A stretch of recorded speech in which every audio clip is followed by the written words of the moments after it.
اعوذ باللہ من الشیطان الرجیم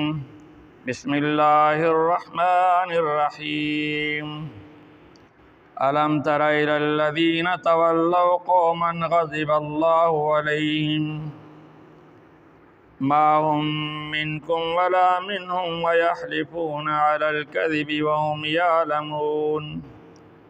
اعد اللہ لهم عذابا شدیدا انہم ساء ما كانوا يعملون اتخذوا ایمانهم جنة فصدوا عن سبیل اللہ فلهم عذاب مہین لن تغنی عنهم اموالهم ولا اولادهم من اللہ شیئا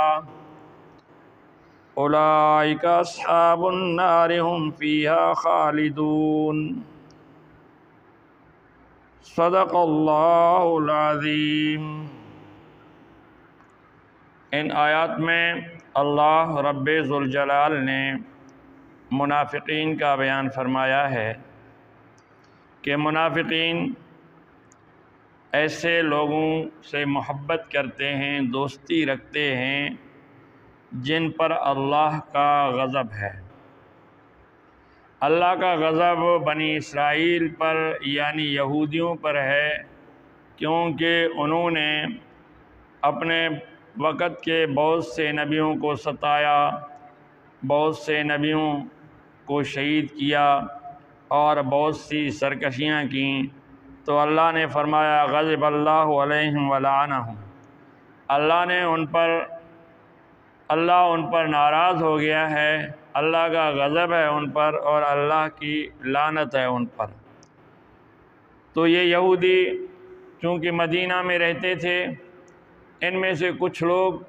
آ کے ظاہراً کلمہ پڑھ کے مسلمانوں میں شامل ہو گئے تھے، لیکن دلی طور پر وہ یہودیوں کے ساتھ تھے۔ اسی طرح عبداللہ ابن سبا اور دوسرے جو مدینہ کے رہنے والے ایسے بھی تھے کہ وہ بھی ظاہراً کلمہ پڑھ کے مسلمان ہو گئے تھے، لیکن ان کے دلوں میں اسلام نہیں تھا، دلوں میں وہی کفر اور شرک اور بت پرستی تھی۔ انہوں نے پالیسی کے طور پر اسلام قبول کیا تھا۔ اللہ فرماتے ہیں الم تر الی الذین تولوا قوما غضب اللہ علیہم، کیا آپ نے ان لوگوں کی طرف نہیں دیکھا ہے کہ جنہوں نے دوستی رکھی ہے ایسی قوم سے جن پر اللہ کا غضب ہے، یعنی وہ دوستی اور تعلق ایسے لوگوں سے رکھتے ہیں جن پر اللہ کا غضب ہے۔ تعلقات تین طرح کے ہوتے ہیں: موالات، مواسات، معاملات۔ اور ان میں سے معاملات وہ ہیں جو کاروبار کیا جائے، کسی کے ساتھ کاروباری واسطہ ہو، اور مواسات عام میل جول ہو، عام خوش اخلاقی ہو، ان سے ملنا جلنا ہو، اور موالات لیکن دلی دوستی ان کے ساتھ۔ موالات کا معنی ہے دلی دوستی، تو دلی دوستی جائز نہیں ہے، باقی معاملات اور مواسات یہ جائز ہیں ان کے لیے۔ تو یعنی کافروں کے ساتھ ہمدردی کرنا، ان کے ساتھ خوش اخلاقی سے پیش آ جانا، ان سے کاروبار کرنا صحیح ہے، باقی ان سے ایسی دوستی اور محبت بندہ رکھے کہ ان کو مسلمانوں پر ترجیح دے اور جو ہے تو اسلام کے خلاف ان کے ساتھ مل کے سازشیں کرے، یا ان کو ہتھیار وغیرہ دے دے، یا اپنے راز وغیرہ دے دے، تو ایسی دوستی ان کے ساتھ ایسا واسطہ اور تعلق جائز نہیں ہے۔ تو اللہ فرماتے ہیں کہ الم تر الی الذین تولوا قوما غضب اللہ علیہم، کیا آپ ان لوگوں کی طرف آپ نے نہیں دیکھا کہ جنہوں نے ایسے لوگوں سے دوستیاں رکھی ہیں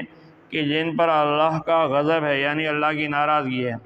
ما ہم منکم ولا ہم منہم، یہ ایسے لوگ ہیں جو نہ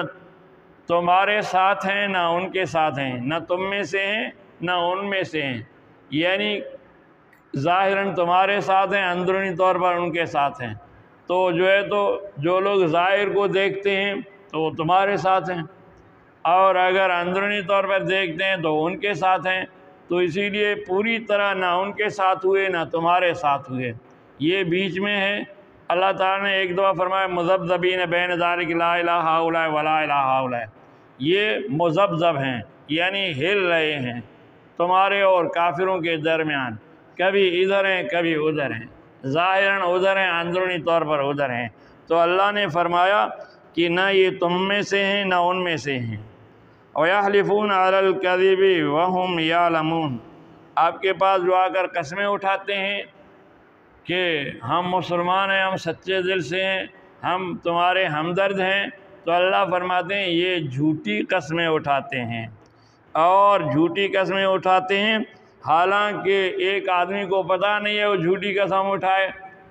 اس کو تو بخش دیا جائے گا، جس کو پتہ ہے جھوٹی قسم اٹھائے اس کو نہیں بخشا جائے گا۔ اس کی مثال یوں ہے کہ آپ نے دور سے کسی کو دیکھا جا رہا ہے تو آپ نے اپنے دل میں سوچا یہ زید ہے، حالانکہ اس کے قد بد جیسا، اس کے انداز جیسا کوئی ایسا آدمی ہو جو خالد ہو۔ آپ نے تو دور سے دیکھا کہ یہ زید، آپ نے سمجھا یہ زید ہے، حالانکہ وہ خالد۔ اب آپ نے قسم اٹھائی کہ میں نے زید کو دیکھا ادھر سے جا رہا تھا، حالانکہ اصل میں خالد تھا، لیکن آپ نے اس کو زید سمجھا۔ اس قسم میں آپ جھوٹے نہیں ہیں، کیوں آپ اس کو وہی سمجھ رہے ہیں، لیکن آپ نے زید دیکھا کہ خالد ہے، لیکن پھر کہتے ہیں آپ نے پہچانا، اپنے دل میں سوچا خالد ہے، پہچان دے، لیکن پھر زید کی آپ نے قسم اٹھائی تو یہ جھوٹی قسم ہے۔ تو اس طرح جو منافق قسم اٹھاتے تھے وہ ان کو پتہ ہوتا تھا ہم جھوٹی قسم اٹھا رہے ہیں، ہم جھوٹے ہیں، تو اللہ نے فرمایا وَيَحْلِفُونَ عَلَى الْكَذِبِ وَهُمْ يَعْلَمُونَ، اور وہ قسم اٹھاتے ہیں جھوٹا اور حالانکہ وہ جانتے ہیں۔ اعد اللہ لہم عذابا شدیدا، اللہ نے ان کے لیے تیار کر رکھا ہے سخت عذاب، یعنی جہنم کا سخت عذاب ان کے لیے تیار ہے۔ انہم ساء ما کانوا یعملون، یہ جو دوغلی پالیسی کرتے ہیں اور دوہری شخصیت اپنی اختیار کرتے ہیں، دوہرے معاملات کرتے ہیں، منافقت کرتے ہیں، تو اللہ فرماتے ہیں یہ بہت برا کام ہے اگر وہ جان لیں۔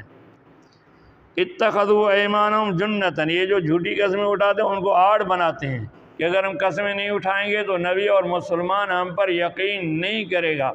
اسی لیے وہ جھوٹی قسمیں اٹھاتے ہیں، تو یہ ایک قسم کی آڑ بناتے ہیں۔ فصدوا عن سبیل اللہ فلہم عذاب مہین، اور وہ لوگوں کو صحیح راستے سے، اللہ کے راستے سے روکتے ہیں، یعنی اسلام قبول کرنے سے روکتے ہیں۔ جو لوگ اسلام قبول کرنا چاہتے ہیں اپنے میں ان کو سمجھاتے ہیں چلو ٹھیک ہے ہم تو پالیسی کے تحت جاتے ہیں، مسلمانوں میں تم مسلمان مت ہو جانا، تو یعنی لوگوں کے راستے میں یہ رکاوٹ بن جاتے ہیں، تو ان کے لیے ایسا عذاب ہے جو انہیں ذلیل اور خوار کرے گا وہ عذاب۔ لن تغنی عنہم اموالہم ولا اولادہم من اللہ شیئا، اللہ سے نہ ان کو ان کا مال بچائے گا نہ ان کی اولاد بچائے گی ان کو۔ اولئک اصحاب النار، اور یہی لوگ جہنمی ہیں، ہم فیہا خالدون، اس جہنم میں وہ ہمیشہ رہیں گے۔ یہ مضمون آگے چل رہا ہے، زندگی رہی تو بعد میں بیان کریں گے۔ وآخر دعوانا الحمدللہ۔